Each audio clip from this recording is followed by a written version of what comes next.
So now we're going to look at how to sow these seeds, and they really are very, very simple. So what we're going to do is we're going to show you the process of filling the seed tray with your growing media, and we're going to show you how to sow the seeds and how to water them. And there's a few different tips and tricks that we can do to ensure success, and also to maximize space, because some of you are going to be doing this, say, on a windowsill. So you don't want to get big trays, or you don't want to over sow seed. For example, lupins here. In this packet of lupins, there's 60 seeds of lupin in this, so 60 lupins. Now, realistically, very few of us are going to need 60 lupins in our garden next year. The Achillea, for example, there's 600 seeds in the packet, so there's no point in sowing all the packet. So if you think you're going to need, for example, of lupins, I'm going to probably sow about half of this packet, so roughly 20 to 30 lupin plants is what I'm looking for. And when we're sowing into a seed tray, we don't have to use the full seed tray for one variety. So we'll show you the process, but if you're sowing two varieties into the same tray, just have a look and see on the back of the packets, are the conditions that they're looking for kind of similar? And if they are, then you can treat whatever's in that seed tray the same way. So it's really, really simple. So you get your growing media, you're popping it into your seed tray, really, really simple. Fill it right up to the top. For this seed tray, and because of its size, I actually use a float, so a little float to level off the top. That just means that you level out all your growing media. Then we give it a slight compact down, and that's your seed tray ready to sow. Simple as that. Then we get our seed. As I said, this is lupins, and there's roughly 60 seeds in it. Now the size of the seeds will vary. Some of them will be big, some of them will be small. The lupin seed itself is reasonably big. You can see that there. It's quite a big seed. Decent size, so you can see that. It's very, very easy to pick out how many you need.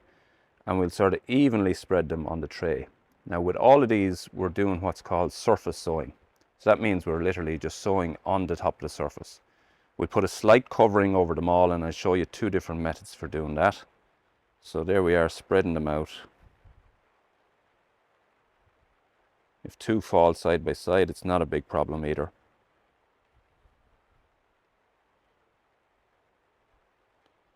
And there we have approximately 20 to 30 lupins. Let's throw in an extra few there. 20 to 30 lupins just sown there. Now, the methods for covering them over, I'll show you the first one.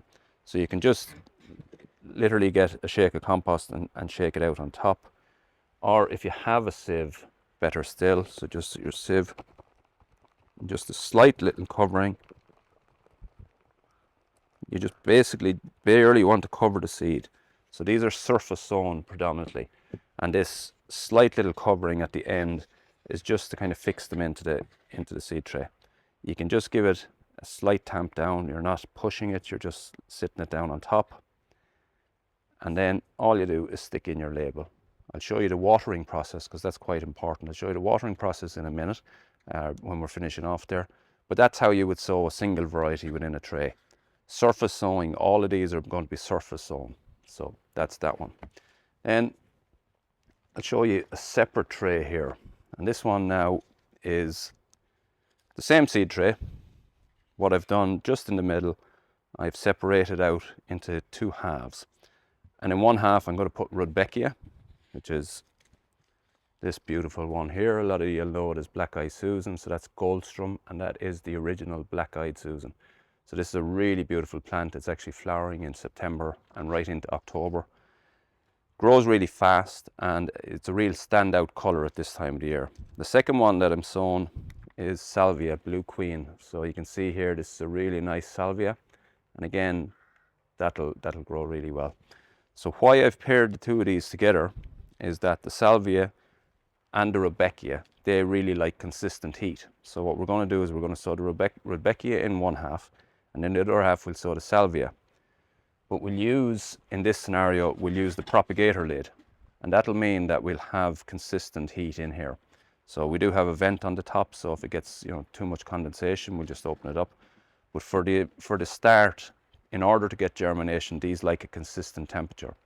if you sow these, you know, in a spot where one day it's sunny, the next day it's windy, you might get variances in temperature, and that can lead to sporadic germination and sometimes no germination. So when we have these ones, we use something like this.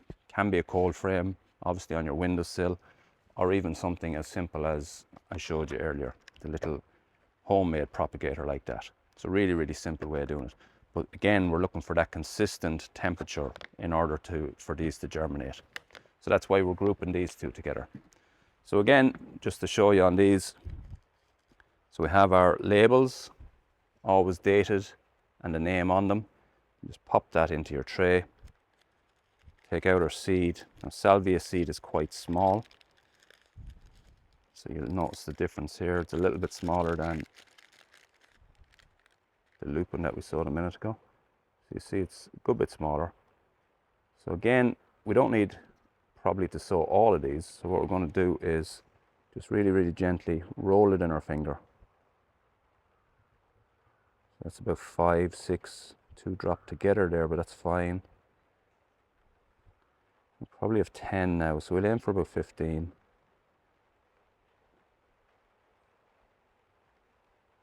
That's about 15 salvias sowed there, and as you can see, that's a tiny, tiny seed. You can see, but that seed is perfectly good. Just save it back up. They go back into the packet, seal it up, and they will grow perfectly next year. So, as I said, there's no point if you don't need, for example, this one has 40 seeds in it. So if we don't need 40 salvias today, don't sow the whole packet unless you have somebody else to give them to. So in on the other half of this, then we have the Rudbeckia Goldsturm. So again, label goes in, and you notice with all of these we're surface sowing, and I'll show you just this seed as well. Again, you'll notice that it's slightly different size, so slightly smaller again. But again, if I have sort of 10, 15, maybe 20 max of this, that's going to be good enough. So a couple of them have dropped together there, but again, that won't matter too much. So we'll come back in a couple of weeks and we'll see the germination, and we'll be able to show the next steps then from then on. So that's definitely enough Rudbeckia. So there's at least 20 gone in there. The thing about sowing all of the seeds is that, you know, unless you have somewhere for them, there's no point. But the advantage of sowing slightly more than what you need is then when we get to the stage where we're picking out, you'll be able to pick the very strongest of them at that stage. So the strongest survive, I suppose, and then you're guaranteed that you have really strong ones going forward. So just to show, topping off with the vermiculite. So vermiculite looks like this. It's a really fine, light material, and it's used for topping seeds. So it's extremely light, and literally it's just a shake on the top. So a slight covering. That's all we're looking for here. Most of these, as I said, are surface sown, so we're not putting them far under the ground, under the compost. Especially at this time of the year, light levels are starting to decline a little bit, so we don't want to put them too far down or we just won't get them going. So again, just a slight tamp, so we're not really pushing down, we're just popping on top of that. Now this is the two that need consistent, so after we've watered, we'll put the propagator lid in on top of that. So again, all surface sown, every one of these. So that's them. Now I'll just show you two more things. So this one is lavender, and as I mentioned on the podcast, I have a job for this lavender, and this is lavender vera. So again, we have our label going in, but on this occasion I am going to sow, you know, pretty much the whole tray, and I'm going to sow a lot of seeds of these because I do want a lot of plants.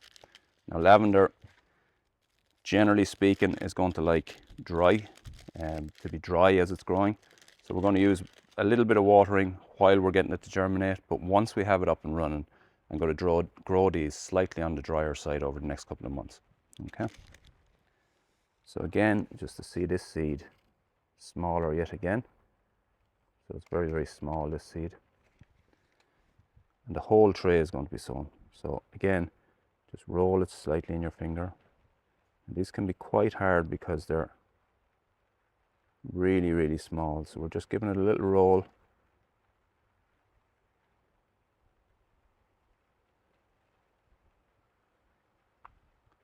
Now again, I'm probably going to have more than I want here, but I can choose the strongest of them. So that's definitely enough there now. And again, I'm going to cover with the compost, but this is really, really light.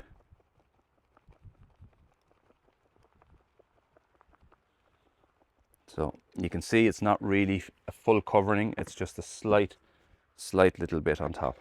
Again, just a slight tamp down. That's ready for watering. Now on to some of the natives. So as I said, the natives I'm going to sow into the seed tray, into this module tray. So a couple of the ones that we're going to grow, oxeye daisy. I think everybody knows that. It's the tall daisy plant. It's really, it's a brilliant wildflower, but it's also brilliant in borders. So it performs really well. It goes really well with a lot of colors. So it's a brilliant wildflower to sow. Just to show you this seed, it's a different looking seed. You can see there. So I'm going to look to have maybe 3 rows of this. And this is going into the plug.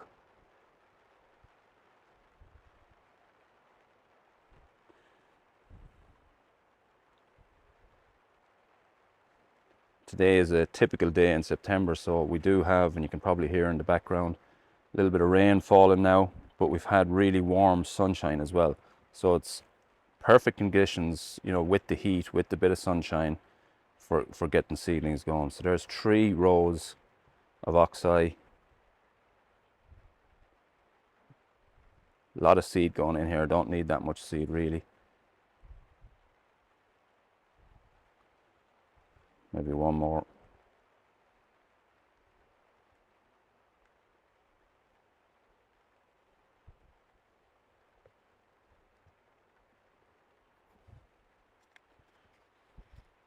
And again, just cover off.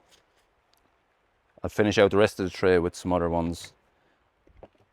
When you're doing different ones within the same module tray, what I do is I've done 5 drills or 5 rows here of oxeye, so I put this into the last one.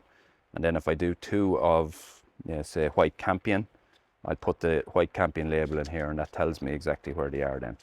So white campion is another beautiful native wildflower. And again, you'll see the seed size here, so they're all very, very different. So this is a tiny seed. And again, I'm only looking for 1 or 2 of these. So a couple of native plants, nice native plants to mix into the borders.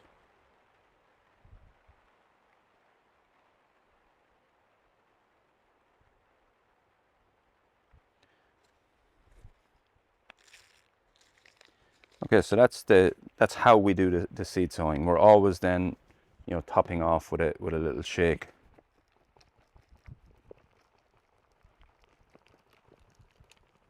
Tiny little shake of compost, and that's those sown. And then just again to make sure that we label it up so that we know what we have. The watering now, I'm going to show you the watering. That's really important, because at this stage, if you water too heavy, it can, you know, it can really wash out these seedlings. So what we're looking to do is a light and gentle watering. So there's some seed trays that we've sown earlier, and what we're looking to do here is, now this can be done with a spritz, so you can have a little trigger spray and you spritz the water on the top of them. Make sure over the first couple of weeks that we keep some moisture in it and that they have enough moisture to germinate, but we're not looking to have them very, very wet. At this time of the year, you want just enough water to help with germination, but then that's it then after that. Enough to germinate and enough to grow, but not a lot of water. So make sure that they don't get waterlogged at this stage. All right. Now, to water, you see here we have a fine rose on the watering can, so it's going to give a real fine spray.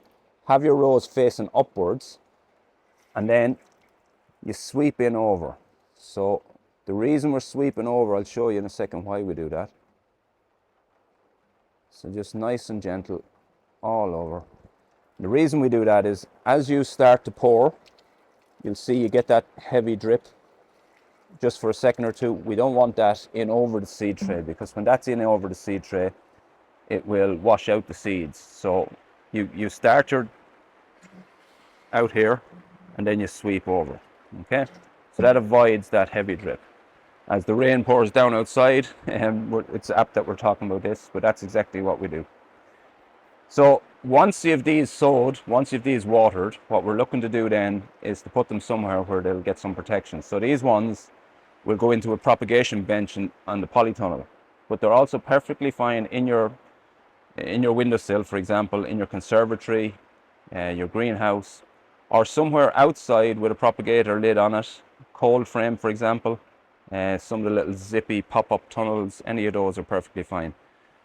One thing to watch for, especially after germination, is to watch out for slugs. So keep an eye if they are outside, that they're not under pressure from slugs. And then consistently keep an eye on them. So people sow seeds at this time of the year and they can forget about them, because it's not as warm as it would be in the summertime. We don't think about watering, we don't think about watching them. So every couple of days, just have a look and see if there's anything that they need.